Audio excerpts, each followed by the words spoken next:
AIMIM के chief और हैदराबाद के सांसद असदुद्दीन ओवैसी ने कुवैत में पाकिस्तान को जोकर और नालायक कहकर पूरी दुनिया के सामने पाकिस्तान की ऐसी किरकिरी की है कि ओवैसी की स्पीच पर तालियां बजने लगी। ओवैसी ने पाकिस्तान को उसकी हकीकत दिखाई, ओवैसी ने पाकिस्तान को उसका आईना दिखाया और ओवैसी ने यह भी बता दिया कि दुनिया में आपकी क्या हैसियत है कि जब आपकी चर्चा होती है तो लोग आपके नाम पर हंसते हैं और हंसेंगे भी। क्योंकि ओवैसी ने जो तथ्य वहां रखे, जो फैक्ट उन्होंने रखे और उन्होंने बड़े ही मजाकिया अंदाज में पाकिस्तान और चीन दोनों की किरकिरी कर दी।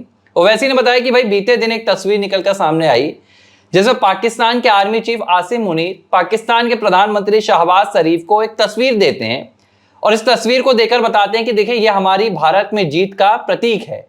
और असलियत यह है कि यह तस्वीर 2019 में चीन के युद्धाभ्यास की थी। ओवैसी ने कहा यह तो पाकिस्तान का इंटेलिजेंस है, ना तो इनके पास सेना के पास कुछ इंटेलिजेंस है, ना इनकी सेना के पास ताकत है।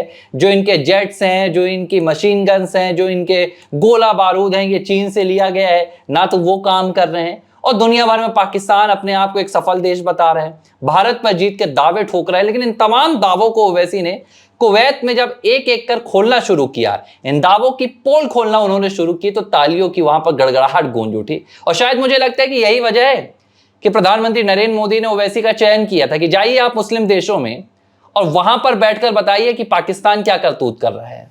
नहीं, देखिए तस्वीर भी जो साफ कर रहे थे भारत में रहते हुए ओवैसी, जिस तरह से उन्होंने घेरा था पाकिस्तान को और जिस तरह से घेराव किया था, जिस तरह से हमले किए थे, मैं कहता हूं कि जिस तरह से भारतीय सेना गोला बारूद बरसा रही थी पाकिस्तान के खेमे में, उसी तरह की स्थिति बनाई थी ओवैसी ने, जो कि पाकिस्तान के ऊपर कहर बनकर टूट रहे थे। तो जो भारतीय सेना का जो दुख जो दिया था पाकिस्तानी सेना को, उसको तो झेल ही रहे थे। ऊपर से जब ओवैसी ने दुख देना शुरू किया तो वो तकलीफ भी लगातार उनकी बढ़ती गई। और देखिए ये स्पष्टता था कि जब ओवैसी वहाँ जाएंगे मुस्लिम देशों पे, तो वो पूरी तरह से पाकिस्तान को बेनकाब कर देंगे, क्योंकि वो तो भारत में रहते हुए बेनकाब करने की तैयारी में थे और लगातार बेनकाब कर भी रहे थे। तो वहाँ तो और अच्छी तैयारी से हो गए थे।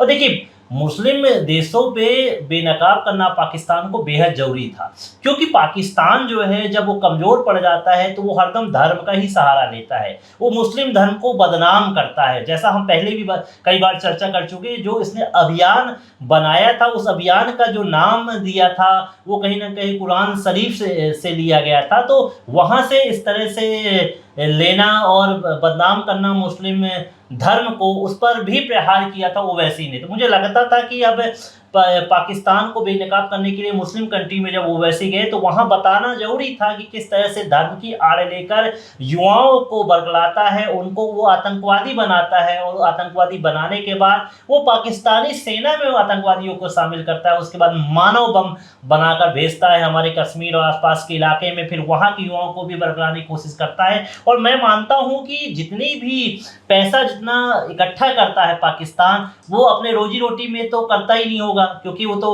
कल ही बताया कि रोजी रोटी के संकट वहां पर हैं। अपने प्रधानमंत्री जी ने भी बोल दिया, मोदी जी ने, और कहा कि गोली खाने की उनकी, हम गोली खिलाने के उनको हरदम तैयार बैठे हुआ है भारत। तो ये तस्वीर जो थी, उस तस्वीर को बेनकाब करना बेहद जरूरी था। और जिस तरह से कुवैत में कहा कि जोकर है उनकी सेना, बिल्कुल उनका सही वक्तव्य था। और उन्होंने ये भी कहा कि आपको सीरियस लेने की जरूरत नहीं है पाकिस्तान को, क्योंकि पाकिस्तान में कोई ताकत ही नहीं है। भारत की ताकत के सामने वो बेहद बौना है, वो दिखाने की कोशिश करता है कि हम मुकाबला कर सकते हैं, लेकिन वो 4 बार की मात खाया हुआ पाकिस्तान है जो भारत के सामने खड़ा भी नहीं। देखिए एक चीज उन्होंने ओवैसी ने बहुत अच्छी की, जो उन्होंने पाकिस्तान की सेना और प्रधानमंत्री को एक्सपोज किया, आसिम मुनीर की वो तस्वीर भेंट करने की तस्वीर दिखाई।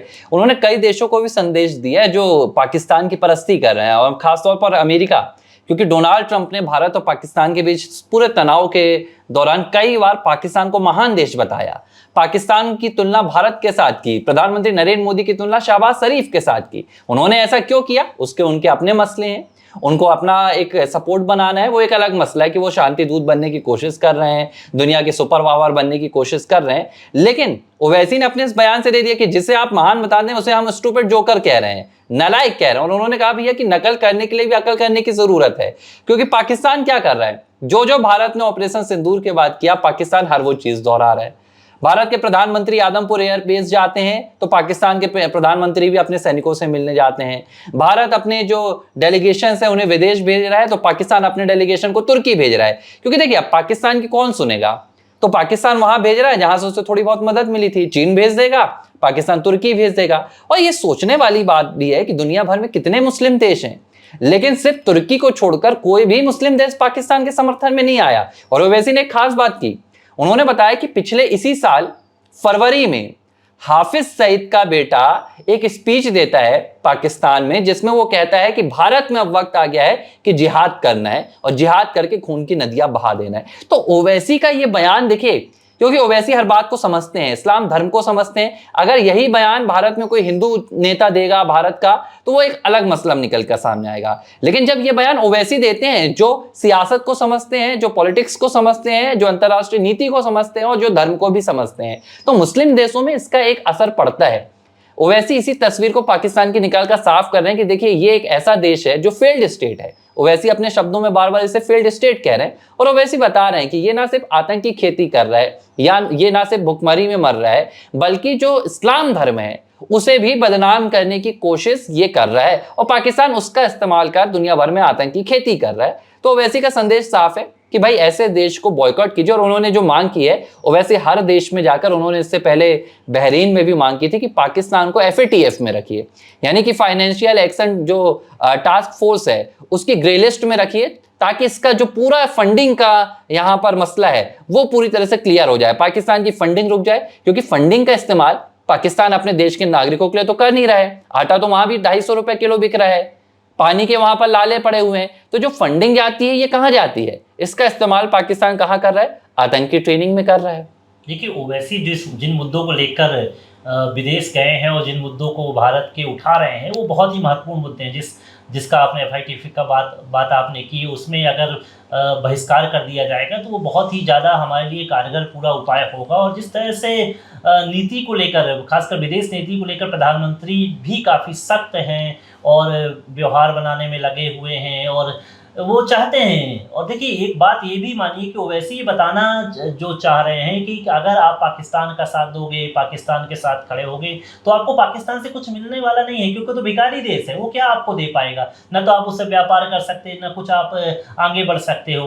वो तो सिर्फ आतंक देने के लिए तैयार बैठा है। तो ओवैसी ने साफ बताया कि ये पाकिस्तान जो है आतंक को पालने वाला देश है, आतंक को पालता रहता है। मैं तो कहता हूँ कि इसको आतंकवादी देश घोषित ही कर देना चाहिए। पहले भी इसकी स्थिति ऐसी रही है, पुनः इस स्थिति में लाना चाहिए। तो वैसे जिस तरह से कानून के ज्ञाता हैं, तमाम अंतर्राष्ट्रीय नियमों को समझते हैं और जिस तरह से उनकी क्षमता को देखते हुए भारत सरकार ने निर्णय लिया था, उसको पूरी तरह से वो निभा रहे हैं। और ये माना जाए कि एक राष्ट्रवादी जो एक तस्वीर निकलकर सामने आ रही है। आज ही हम एक फिल्म का एक सीन देख रहे थे जिसमें सनी देओल भी है, फिल्म का नाम मैं नहीं लूँगा, लेकिन उस सीन में भी देखा जा रहा था कि एक नेता वहाँ पर पाकिस्तान में रहते हुए भारत के जो है गाने गा रहा था, संगीत गा रहा था और नारे लगा रहा था। तो ऐसी ही तस्वीर है जो हमने जो उपयोग किया है, एक ऐसे समय पर हमने उपयोग किया है। और एक जो चयन होता है, खासकर भारत के जो सरकार ने जो चयन किया कि ओवैसी को भेजिए, बेनकाब करिए, तो ओवैसी जिस तरह से बेनकाब कर रहे हैं,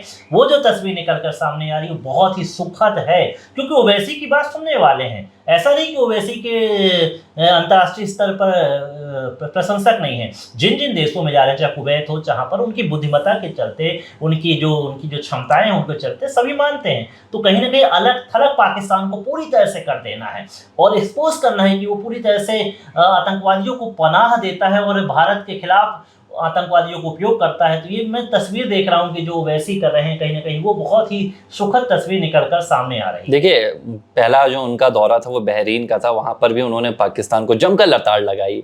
और अब जब वो कुवैत पहुंचे तो आप देखेंगे कि ओवैसी की पूरी जो स्पीच उन्होंने दी और जो तथ्य उन्होंने फैक्ट रखे कुवैत के सामने, कुवैत के जो लोग थे, जो वहां के सरकार के लोग थे, वो तक ओवैसी की बातों पर ताली बजा रहे थे। क्योंकि देखिए अंतर्राष्ट्रीय मंच पर जाकर बताना कि भाई पाकिस्तान क्या जोकरपन कर रहा है, पाकिस्तान जो असल होता है ना, जो सच्चाई होती है, उससे कोसों दूर हो जा चुका है और बस दुनिया में और पाकिस्तान अपनी आवाम को बेवकूफ बना रहा है। जहां पाकिस्तान ये बता रहा है भैया हमने भारत में जीत हासिल कर ली है, भारत को हरा दिया। भारत को कहां हराया आपने? झूठी तस्वीरों में भारत को हरा दिया।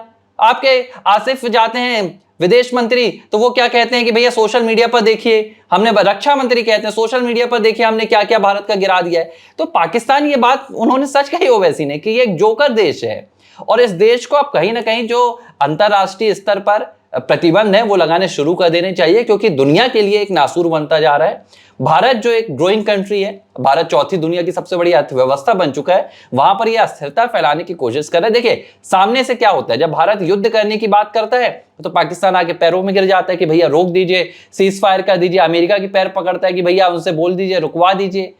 और फिर ये क्या करता है, पीठ पीछे ये आतंकी खेती करता है। भाई आप सेना से तो लड़ नहीं सकते हैं, आप हमारे निर्दोषों की जान लेते हैं, लेकिन अब भारत ने तय कर दिया है एक के बदले 100 लेने की ये जो पूरी नीति बनी है, आप एक प्रहार करेंगे हम आपके देश में घुसकर 10 प्रहार करेंगे और इसकी सजा आपको भुगतनी होगी। तो भारत की ये जो पूरी नीति है, मुझे लगता है ओवैसी उससे लेकर बहरीन पहुंचे और फिर कुवैत पहुंचे हैं, और जहां जहां ओवैसी जा रहे हैं उनकी जो भाषा है, जो उनकी शैली है और जो उनके तथ्य हैं, उस पर उस देश की सरकार और वहां के लोग कहीं ना कहीं ये विश्वास भी मान रहे हैं कि हाँ ओवैसी ने बहुत सही तरीके से कहा और उन्होंने पूरी तरह से पाकिस्तान की यहाँ जो पोल है वो खोल कर रख दी है। तो इसमें कोई दो राय नहीं है कि अब दुनिया भर में पाकिस्तान का असली चेहरा भी ये भारत के तमाम जो सांसद है, चाहे वो बैजन पांडा हो, ओवैसी हो, शशि थरूर हो, वो दिखा रहे हैं।